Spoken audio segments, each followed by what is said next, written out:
Thank you so much for joining us, everybody. I've got Mark with me today, and we're going to be talking about innovation and transformation within the insurance industry.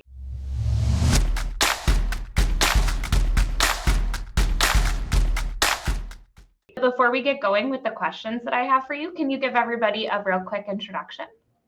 Sure. Mark Ryder. I head up innovation at NFP. NFP is a global insurance broker, about 7,000 employees worldwide, biggest presence in the United States, but growing presence in Canada and the UK. So thanks for having me, Emma. Look forward to the conversation. Yeah, thank you so much for joining me. So to get us started, can you give us maybe a high-level introduction to what it means to head up innovation for your team? And then we'll kind of dive into some more specifics from there. Yeah, sure. I would say our innovation efforts kicked off, I'll say the conversation started back in 2017. We'll say we started executing in 18. With the original premise behind it was the insurtech space was blowing up. A lot of folks in the industry would have suggested that there was a ton of disruptors coming to market. We looked at it more of an opportunity to advance the industry. So our cup was half full. And so early days, it was focused on what we called our innovation lab. So my responsibility was to help source and vet solutions, platforms to get a better understanding of the technologies, the players, and what was happening in the industry. We, from that point, morphed it into really helping educate our internal team and building a culture around innovation, that it was everybody's responsibility to chip in and to help make their business process better.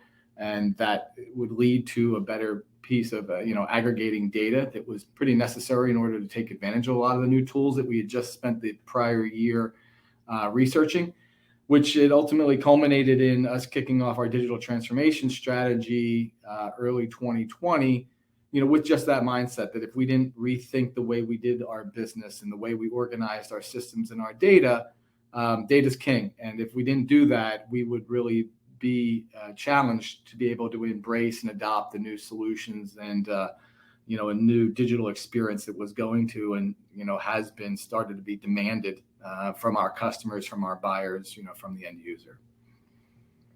So one thing that we've talked a little bit about, and you mentioned this idea of everyone in the organization having ownership over innovation, but correct me if I'm wrong, you are the only one that is officially a part of the innovation team.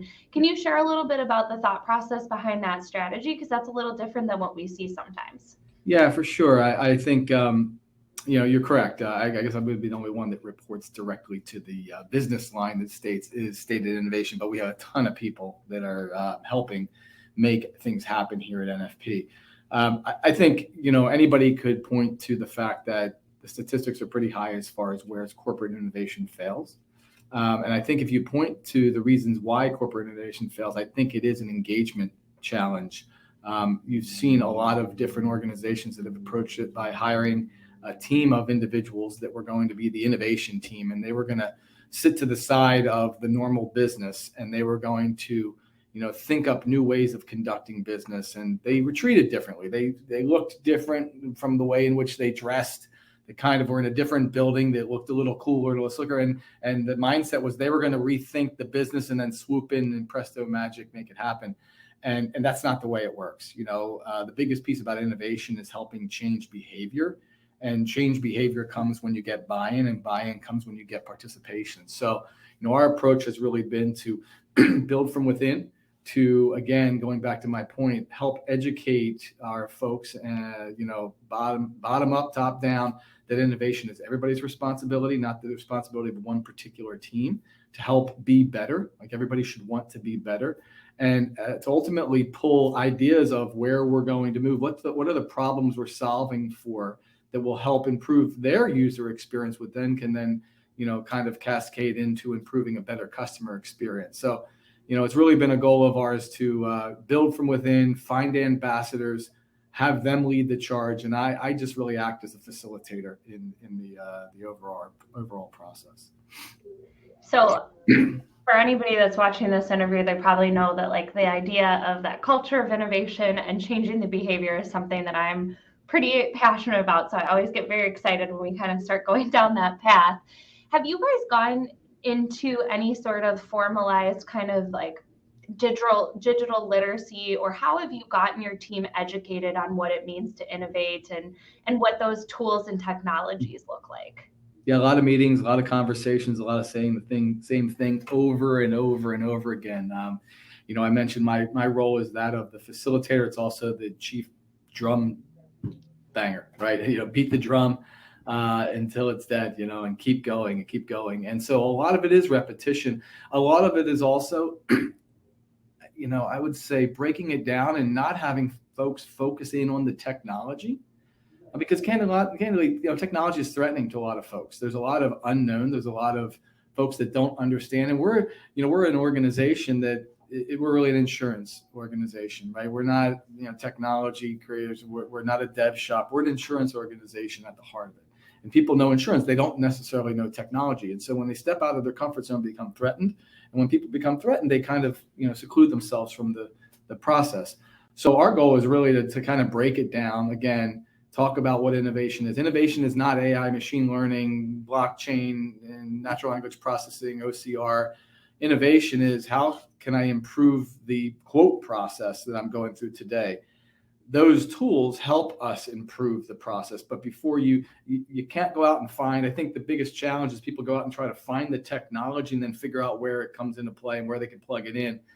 We just don't agree with that being the best path. We think it is engage the individuals, help them understand how innovation can help them and build a better user experience for them. Broken down to the simple things like account teams drive engagement with customers, right? What are they doing? What part of their day sucks? and start there. Like, what do you hate about your day? What keeps you here later to keep you from going to see Johnny's baseball game or Sally's baseball game? And let's attack that, because once they see that this technology can actually help them get out of the office on time or perform the role that they're performing a little bit quicker, I think then they will embrace it and more opportunities will come to surface. I love that idea of helping your employees understand the value that it brings rather than just focusing on the project or the work that they need to put in to get it there, and helping them kind of connect those dots. Because I think you're spot on that technology can be really threatening if somebody doesn't understand how it can improve and make their job more enjoyable. So I think that's a wonderful standpoint to have. So my last question for you, and this is pretty wide open, so take it where you'd like to go. If I were somebody sitting in the position of starting an innovation journey within my organization, what would be your piece of advice for me to take into that journey? Yeah. First and foremost, focus on buy-in. Again, get buy-in from a corporate executive level first, and make certain that everybody's on the same page with what you're trying to accomplish. Go bottom up as well. Again, educate the folks of what we're really looking to accomplish. And it's not, well, we're focused in on keeping the organization relevant and increasing margins or increasing profit. Like, listen, that should be the result. But it's kind of like the Simon Sinek why. That's not the why. The why is because we're here to help improve lives. And improving lives can be a number of different things. We're bringing tools and solutions to our clients to help them live healthier lives or to help them be safer. We're bringing tools and solutions to our account teams to help them perform more effectively and free up more time so that they can spend time with their families. And again, if you break it down to that and really get that buy-in at that level, you can then proceed on to that next step, which I think is taking an assessment of what the current state is. What's our workflow look like? What do our processes mean? Where are they? Like, where do we see challenges, and work with the business units to understand them?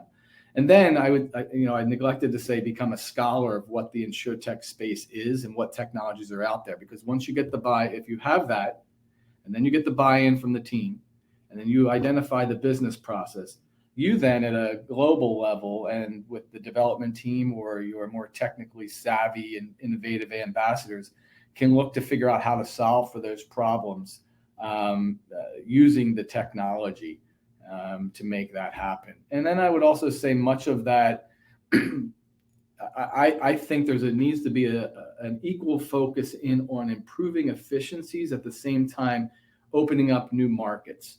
Unfortunately or fortunately, people are impatient, especially when it comes to budget dollars and impact. So I think while we do see that technology can ultimately create a ton of efficiencies within the organization, the impact that's going to have, let's say, on your financial model might be a little bit longer down the line. It might not be as sexy as opening up a new product line to bring new revenues in the organization, which gets always in every organization more attention. So I think you can do both, but make sure that you understand that both need to be occurring kind of at the same time in order to keep the executive team and everybody in the organization engaged.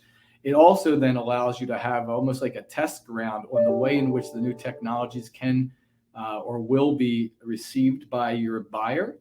And then once that's done without sacrificing or jeopardizing potential existing client relationship, you can then have your business units use that, take those learned, the things that they learned during the opening up those new markets back into the business to impact the existing legacy platform. So I think a combination of all those things, it's the roadmap and the strategy is pretty large, but I think all of those things are relatively important at different stages in the game. Well, thank you so much for sitting down and kind of sharing these insights with us. I really appreciate it. And I would encourage anybody watching to make sure that you head over and follow Mark on his LinkedIn. We'll make sure that that's included in the YouTube and the LinkedIn posts as well. But thank you so much for joining me. And as always, please reach out to either one of us if you've got any questions. But have a wonderful day, everyone.